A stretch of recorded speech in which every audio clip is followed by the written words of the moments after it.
Hello, it is me, Khandie, and we're going to talk about the latest shoot that I just did. I just posted on my Instagram. Here it is. There's a link to my Instagram below so you can see some more, and the reel. Go give the reel some love because I put it at the wrong time and I didn't get as much love. So yeah, my little ego needs it. Now, I'm going to tell you now, I did style the shoot. It was not the original model I had planned. In fact, I had a couple models lined up.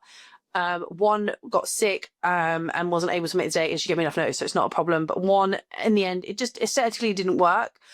Mainly because I felt like I was playing too safe, and then out of nowhere, Naomi applied. I was like, "This is who I need." She was just everything about her, from the way she spoke to me, the way she wrote, and everything was just perfect. And it really came to show that in the final images. I will put the link to her purple portfolio in the description below.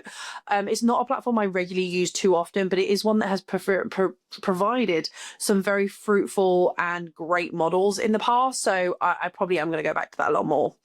So with the shoot, I did style it all myself. I wanted to push my boundaries a little bit more, just because I feel a bit stagnated. I've done a lot of client work and working on visions for others, and now I wanted to do something that was all about me and what I like. So I decided to, one of the things in my self-portraits, if you might know, I can put some links somewhere, that I do a lot of red and black, and yet when it comes to my client work, I don't. So I wanted to bring some of my love for red and black into this work, but I also wanted it to have like a fantasy kind of comic, kind of edgier look. I don't know if that's a different term, edgier look. So I knew that I had to do something different. So I spent hours doing that hat. Now the hat I already own. It's from a fashion storage, no, not fashion store, was it? A dance costume store place.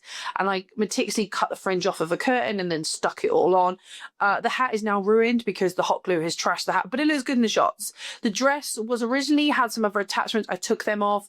I tweaked it a little bit. I knew I could fix some stuff in post. So I was like, it doesn't matter. The cufflinks I got somewhere really cheap. I think it even ended up giving them to the model because I was never going to use them again. And the belt is actually a necklace. It was originally going to be worn here because it was a high collar dress, but because the model was so petite, we were able to clip it to her to give her that dip in the dress, so she had a narrow enough body that we could put the necklace round. Although it's not all the way round, I want to just disclose that it is clipped to the back of the dress. It looks great. Well, the background is actually from Kate's Backdrops, which is someone who I'm sponsored by, but this isn't a video that they have encouraged. But if you want any discounts on that, use either Khandie or is it Khandie 10, depending on which site, you get a discount. So I knew that I wanted it to have this look, and I know I had to execute it.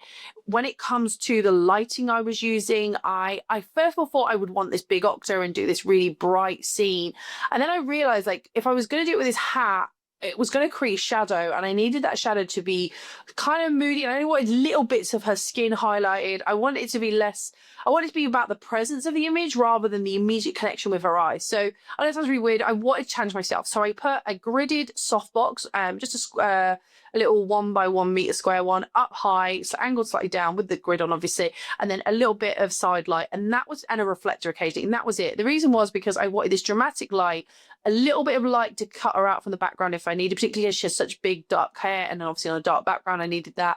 But I didn't want the hair light to come from behind because I didn't want the hat to be as illuminated. I really wanted to play on these shadows and the color drop off, not the color drop, the light drop off a lot.